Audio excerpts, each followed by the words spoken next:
Sir ಅಂದರೆ ಈಗ ನೀವು ಡೈರೆಕ್ಷನ್ನು ಮತ್ತು ತಿರ್ಗಾ ನಾಟಕಗಳಿರ್ಬೋದು ಅಥವಾ ಸೀರಿಯಲ್ ಇರ್ಬೋದು, ಸಾಕ್ಷ್ಯಚಿತ್ರಗಳಿರ್ಬೋದು ಇಲ್ಲೆಲ್ಲ ನೀವು ಯಾವತ್ತೂ ಆ್ಯಕ್ಟ್ ಮಾಡೋವಂಥ ಒಂದು ಮನಸ್ಥಿತಿಗೆ ಹೋಗಲಿಲ್ವಾ ಸರ್? ಅಥವಾ ಮಾಡಿದ್ದೀರಾ ಎಲ್ಲಾದರೂ? ಇಲ್ಲ, ನಾನು ಆ್ಯಕ್ಟ್ರೇ ಅಲ್ಲ ಅಲ್ವಾ. ಅಲ್ಲ ಆ್ಯಕ್ಟ್ ಮಾಡ ಆಕ್ಟರ್ ಅಲ್ಲ ಸರ್, ಆಕ್ಟರ್ ಅಲ್ಲ ಅಂದ್ರೂ ಆಕ್ಟಿಂಗ್ ಮಾಡ್ಸೋ ಕೇಪಬಿಲಿಟಿ ನಿಮ್ಮಲ್ಲಿ ಇದೆ ಅಂತ ಹೇಳಿದ್ಮೇಲೆ ಸೊ ನೀವು you are also an actor ಅಲ್ವಾ? ಇಲ್ಲ ಅಂತ ಸನ್ನಿವೇಶ ಬಂತಾ ಸರ್? ಇಲ್ಲ, ನನಗದು ಹೆಸಿಟೇಷನ್, ಒಂಥರ ನಾನೇ ವೇದಿಕೆ ಮೇಲೆ ಕಾಣಿಸ್ಕೊಳ್ಳೋಕೆ ಇಷ್ಟಪಡ್ತಿರ್ಲಿಲ್ಲ.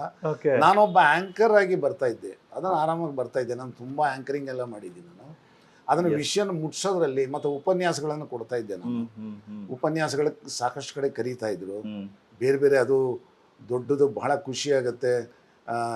ಗೋಖಲೆ ಇನ್ಸ್ಟಿಟ್ಯೂಟ್ ಇದೆ ಏನಿದೆ, ಮುಂದೆ Indian institute of world culture, ಈ ಥರದ ಬಹಳ ಅದ್ಭುತವಾದಂಥ DVG ಅವರು ಸ್ಥಾಪನೆ ಮಾಡಿದಂಥ ಗೋಖಲೆ ಇನ್ಸ್ಟಿಟ್ಯೂಟ್ನಲ್ಲಿ ಅಲ್ಲಿ ಕರೆಸೋದೇ ಬಹಳ ಕಷ್ಟ.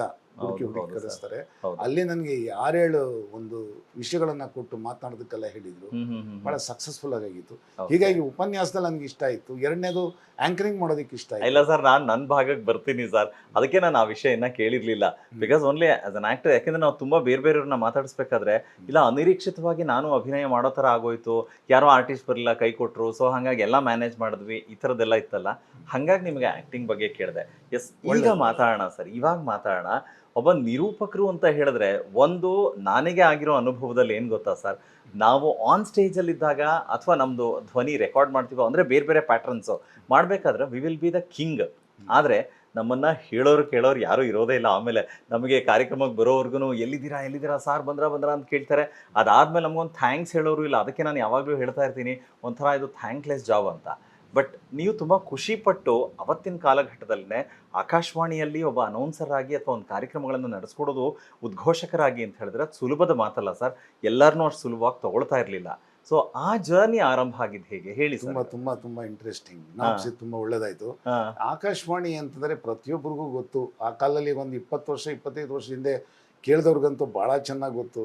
ಆಕಾಶವಾಣಿಗಿದ್ದಂತಹ ಒಂದು ಗೌರವ, ಅದಕ್ಕಿದ್ದಂಥ ಒಂದು ಗೌರವ ಭಾಳ ಚೆನ್ನಾಗಿತ್ತು. ಅದು ಭಾಳಷ್ಟು ಜನ ಅದನ್ನು ಕೇಳ್ತಾ ಇದ್ರು, ಈಗಲೂ ಕೇಳ್ತಾರೆ ಕೆಲವರೆಲ್ಲ. ಅಲ್ಲಿ ಒಂದು ಕಾರ್ಯಕ್ರಮ ಮಾಡೋದು ಅಂತಂದರೆ ನಿಜಕ್ಕೂ ಕೂಡ ಒಂದು ಒಂದು ವಿಶೇಷತೆ ಬೇಕಾಗಿತ್ತು ಅಂತ. ನಿಜ ಸರ್ ಅಲ್ವಾ? ಆ ರೀತಿ ಇತ್ತು. ಯಾಕಂದರೆ ಅಷ್ಟು ಸ್ಟ್ಯಾಂಡರ್ಡ್ ಆಗಿದ್ದಂಥದ್ದು. ಪ್ರತಿಯೊಂದನ್ನು ಕೂಡ ಸಂಗೀತದಿಂದ ಹಿಡಿದು ವಿಷಯದವರೆಗೂ ಕೂಡ ಎಲ್ಲಿ ಪರಿಪಕ್ವತೆ ಇರುತ್ತೆ ಅಲ್ಲಿ ಮಾತ್ರ ಅವರು ಅದನ್ನು ಪ್ರಸ್ತುತಪಡಿಸ್ತಾ ಇದ್ದಿದ್ದು, ಪ್ರಸಾರ ಪಡಿಸ್ತಾ ಇದ್ದಿದ್ದು.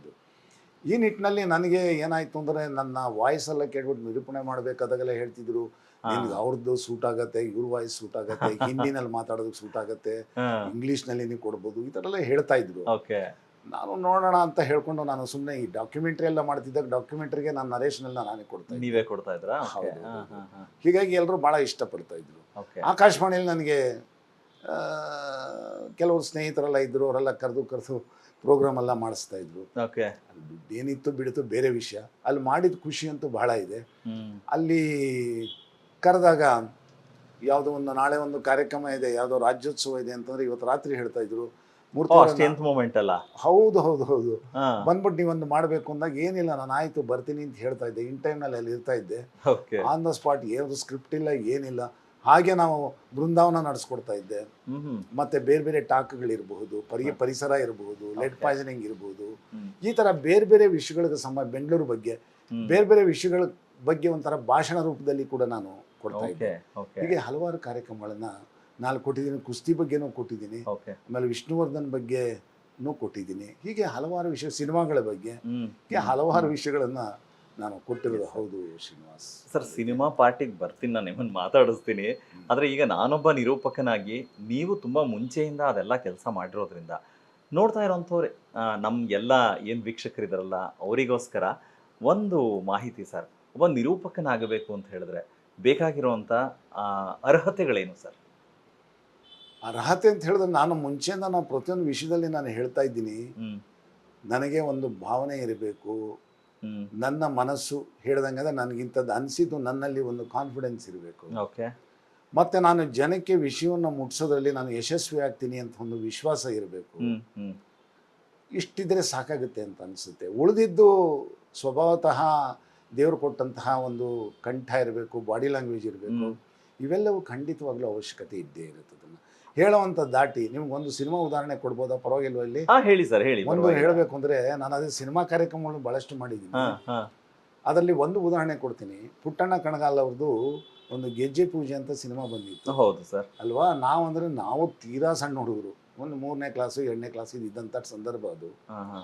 ಆ ಟೈಮ್ನಲ್ಲಿ ಬಂದಿದ್ದು. ಅದಾದಮೇಲೆ ನಾವು 4-5ನೇ ಕ್ಲಾಸ್ನಲ್ಲಿ ಇದ್ದಾಗ ನೋಡಿದಾಗ ಅವಾಗ ನಮಗೆ ಗೊತ್ತಾಗ್ತಾ ಇತ್ತು ಸಬ್ಜೆಕ್ಟು ಈ ಥರ ಅಂತ. ಭಾಳ ಸೀರಿಯಸ್ ಸಬ್ಜೆಕ್ಟು, ಭಾಳ ಚೆನ್ನಾಗಿದೆ. ಅದರಲ್ಲಿ ಒಂದು ಸನ್ನಿವೇಶ, ಅದರಲ್ಲೇನಾಗುತ್ತೆ, ಆಕೆ ಒಂದು ವೇಶ್ಯ ಕುಟುಂಬದಿಂದ ಬಂದವಳಾಗಿರ್ತಾಳೆ ಆ ಹೆಣ್ಣುಮಗಳು. ಅವಳು ಎಲ್ಲರಂತೆ ಬದುಕೋದಕ್ಕೆ ಭಾಳ ಇಷ್ಟಪಡ್ತಾಳೆ. ಇಷ್ಟಪಟ್ಟಾಗ ಹೇಗೆ, ಆಗ ಸಮಾಜ ಬೇರೆ ಥರ ಇತ್ತು, ಈಗಿನ ಥರ ಅಲ್ಲ. ಸಮಾಜ ಬಹಳ ಕೀಳ ಭಾವನೆಯಿಂದ ನೋಡ್ತಾ ಇತ್ತು. ಯಾವುದಕ್ಕೂ ಅವಕಾಶ ಇರ್ತಿರ್ಲಿಲ್ಲ.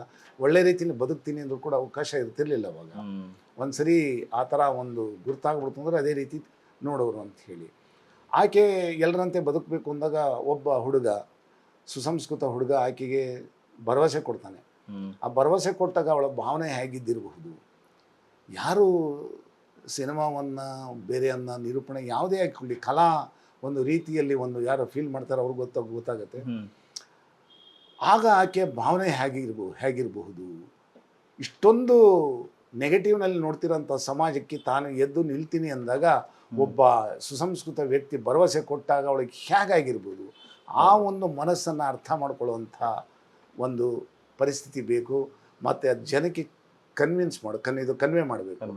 ಅದು ಇಟ್ಸ್ ರಿಯಲಿ ಎ ಚಾಲೆಂಜ್. ಅದಕ್ಕೆ ಪುಟ್ಟಣ್ಣ ಕಣಗಾಲ್ ಅಂತವ್ರಿಗೆ ಮಾತ್ರ ಸಾಧ್ಯ ಇತ್ತು. ಆ ಸಂದರ್ಭದಲ್ಲಿ ಆಕೆ ಗೊಂದಲಕ್ಕೆ, ಅಂದರೆ ಏನೋ ಒಂಥರ ಅವಳಿಗೆ ರೋಮಾಂಚನ ಆಗ್ಬಿಡುತ್ತೆ. ಏನು ಇಂಥ ಪರಿಸ್ಥಿತಿ ನನಗೆ ಬಂತಲ್ಲ, ಭಗವಂತ ಕರುಣಿಸ್ಬಿಟ್ಟಲ್ಲ ಅಂದಾಗ ಆ ಭಾವನೆಯನ್ನು ಜನಕ್ಕೆ ಹೇಗೆ ತೋರಿಸ್ಬೇಕು, ಚಾಲೆಂಜಿಂಗ್ ಅಲ್ವಾ ಅದು? ಹೌದು. ಅವ್ರಿಗೇನೋ ಅರ್ಥ ಆಗೋಯ್ತು ಡೈರೆಕ್ಟ್ರಿಗೆ, ಆದರೆ ಇದನ್ನು ಜನಕ್ಕೆ ಮುಟ್ಟಿಸ್ಬೇಕು ಹೇಗೆ ಅಂತ ಅಂದ್ಕೊಂಡಾಗ ಅಲ್ಲೊಂದು ಹಾಡಿಡ್ತಾರೆ. ಆ ಡೈಲಾಗ್ ಇದೆ, ಗಗನವು ಎಲ್ಲೋ ಭೂಮಿಯು ಎಲ್ಲೋ ಒಂದು ಅರಿಯೇನ, ಎನಗೆ ನೀಡಿದ ವಚನವ ಕೇಳಿ ತೇಲಿ ತೇಲಿ ಹೋದೆನ. ನಿನ್ನ ವಿಚಾರವನ್ನು ಕೇಳಿ ನೀನು ಕೊಟ್ಟಂಥ ಭರವಸೆಯಿಂದ ಹಗೂರವಾಗಿ ನಾ ಗಾಳಿಯಲ್ಲಿ ತೇಲಿ ಹೋದೆ ಅಂತ ಹೇಳುವಂಥ ಸುಂದರವಾದಂಥ ಸಾಹಿತ್ಯ, ಅಷ್ಟೇ ಸುಂದರವಾದಂಥ ಸಂಗೀತ ಸಂಯೋಜನೆ, ಅಷ್ಟೇ ಅದ್ಭುತವಾಗಿ ಹಾಡಿದಂಥ ಜಾನಕಿಯವ್ರದ್ದು, ಅಷ್ಟೇ ಅದ್ಭುತವಾದಂಥ ನಿರ್ದೇಶನ. ಇದು ಒಂದು ಉದಾಹರಣೆ ಹೇಳ್ತಾ ಇದ್ದೀನಿ. ಹೇಗೆ ತಿಳಿಸ್ಬೇಕು ಅಂತ ಹೇಳಿದ್ರೆ, ನಿರೂಪಣೆಯಲ್ಲೂ ಅಷ್ಟೇ ಮತ್ತು ಸಿನಿಮಾದಲ್ಲೂ ಅಷ್ಟೇ ಜನಕ್ಕೆ ಹೇಗೆ ಮುಟ್ಟಿಸ್ಬೇಕು ಅಂತ ಹೇಳಿ. ಇದನ್ನೇ ನಾನು ವಿಚಾರವನ್ನು ಹೇಳ್ತಾ ಹೋದಾಗ ಮತ್ತೊಂದು ನಾನು ಹೇಳ್ತೀನಿ. ನಾನು ಯಾರೋ ಸಿನಿಮಾದ ಬಗ್ಗೆ ನಾನು ಅಷ್ಟು ಎಲ್ಲೂ ಮಾತಾಡ್ತಿರ್ಲಿಲ್ಲ. ಒಂದು 6 ವರ್ಷ ಆಯಿತು ಅನ್ಸುತ್ತೆ, 7 ವರ್ಷ ಆಗಿದೆ. ಉಪ್ಪಾರಪೇಟೆ ಪೊಲೀಸ್ ಸ್ಟೇಷನ್ ಬ್ಯಾಕ್ ಸೈಡಲ್ಲಿ ಒಂದು ಜರ್ನಲಿಸ್ಟ್ ಒಂದು ಆಫೀಸ್ ಇತ್ತು. ಈಗಿಲ್ಲ, ಅದು ಮುಂಚೆ ಎಲ್ಲೋ ಶಿಫ್ಟ್ ಆಗಿದೆ ಅದು. ಅಲ್ಲಿ ಒಂದು ಅವರೆಲ್ಲ ಸೇರಿ ಒಂದು ಪುಟ್ಟಣ್ಣ ಕಣಗಾಲ್ ಅವ್ರ ಬಗ್ಗೆ ಒಂದು ಕಾರ್ಯಕ್ರಮ ಮಾಡಿದ್ರು. ನಾನು ಪುಟ್ಟಣ್ಣ ಕಣಗಾಲ್ ಅವರನ್ನು ನೋಡಿಲ್ಲ. ಪುಟ್ಟಣ್ಣ ಕಣಗಾಲ್ ಅವ್ರದ್ದು ಸಿನಿಮಾಗಳು ನೋಡಿದ್ದೆ, ಖಂಡಿತ ನೋಡಿದ್ದೆ. ನಾನು ಭಾವನಾತ್ಮಕವಾಗಿ ತಗೊಂಡಿದ್ದೆ, ಅದನ್ನು ಖುಷಿ ಪಟ್ಟಿದ್ದೆ, ಅದೆಲ್ಲ ಸತ್ಯ. ಆದರೆ ಅವ್ರ ಸಂಪರ್ಕ ಖಂಡಿತ ಇಲ್ಲ. ಅವ್ರು ನನ್ನನ್ನು ಕರೆಸ್ಬಿಟ್ಟಿದ್ದಾರೆ. ಏನು ಮಾಡೋದು ಸರಿ ಅಂತ ಹೋಗಿ ಕೂತ್ಕೊಂಡೆ. ಅಲ್ಲಿ ಹೋದ್ಮೇಲೆ ಮಾತಾಡೋಕ್ಕೆ ಶುರು ಮಾಡಿದ್ರೆ 1.5 ಗಂಟೆ ಆದರೂ ಕೂಡ ಯಾರೂ ಕದಲಿಲ್ಲ. ನಾನಲ್ಲಿ ತೊಗೊಂಡಿದ್ದ ವಿಷಯವೇ ಬೇರೆ.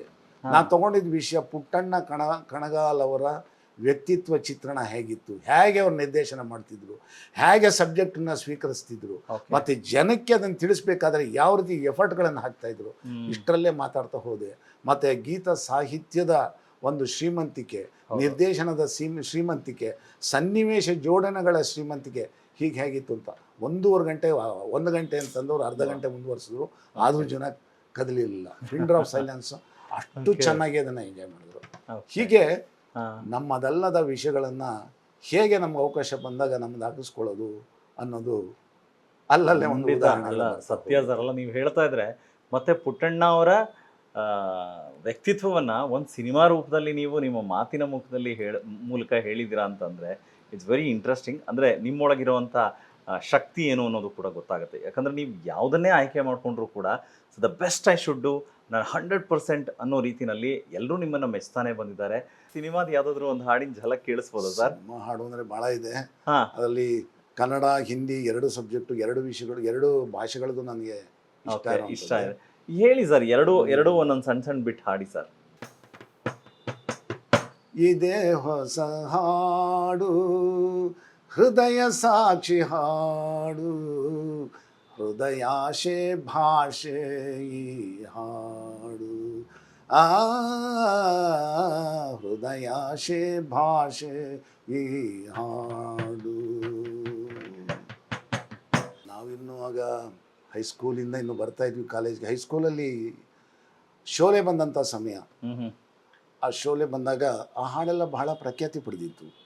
ಅದರಲ್ಲಿ ಆ ಟೈಮ್ನಲ್ಲಿ ಒಂದು ಹಾಡು ಏ ದೋಸುತಿ ಹಮ್ನಹಿ ಥೋಡೆಂಗೆ ಅಂತ ಒಂದಿದೆ. ಅದನ್ನು ಒಂದು ಕಿಶೋರ್ ಕುಮಾರ್ ಅವರು ಹಾಡಿದ್ದಾರೆ, ಮತ್ತೊಂದು ಮನ್ನಾಡೆ ಅವರು ಹಾಡಿದ್ದಾರೆ.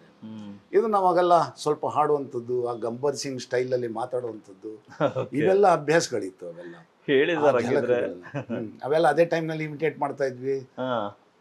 ಗಬ್ಬರ್ ಸಿಂಗ್ ಟೈಪೇ ಮಾಡ್ತಾ ಇದ್ವಿ. ಹಾಗೆ ಒಂದಂತಲ್ಲ, ಕನ್ನಡದಲ್ಲೂ ಅಷ್ಟೇ. ಇದೆಲ್ಲ ಒಂದು ಹವ್ಯಾಸ ಅಷ್ಟೇ. ಮತ್ತೆ ಸಣ್ಣ ವಯಸ್ಸಲ್ಲಿದ್ದಂಥದ್ದು ಫೀಮೇಲ್ ವಾಯ್ಸನ್ನು ಇಮಿಟೇಟ್ ಮಾಡಿ ಹಾಡುವಂಥದ್ದು, ಇವೆಲ್ಲ ಒಂದಷ್ಟು ಅವಾಗವಾಗ ಒಂದಷ್ಟು ಇದೆಯಾ ಸರ್ ಈಗ್ಲೂ ಹಂಗೆ? ಇಲ್ಲ ಇಲ್ಲ, ಖಂಡಿತ ಇಲ್ಲ.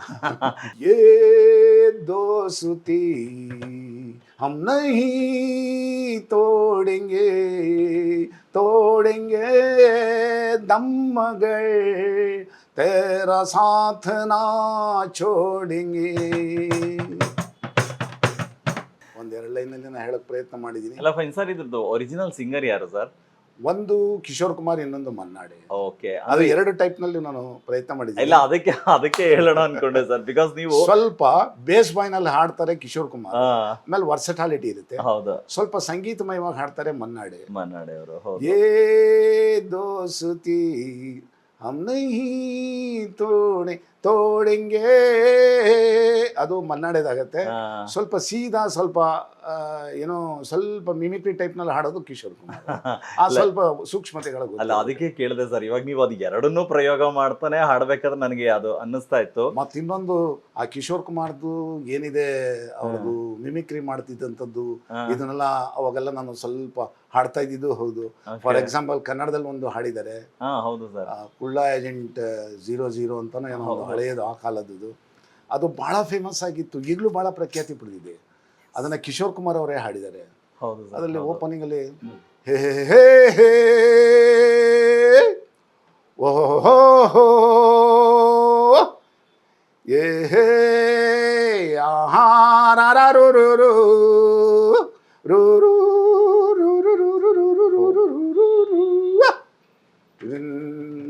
ಆಡು ಆಟ ಆಡು ನೀ ಆಡು ಆಡು ಆಡಿ ನೋಡು, ಹಾ ರಾಜ ಹೇ ರಾಣಿ ಹೇ ಜಾಕಿ ಓ ಜೋಕರ್ ಎದರಲ್ಲಿ ನಿಗಾ ಇಡು,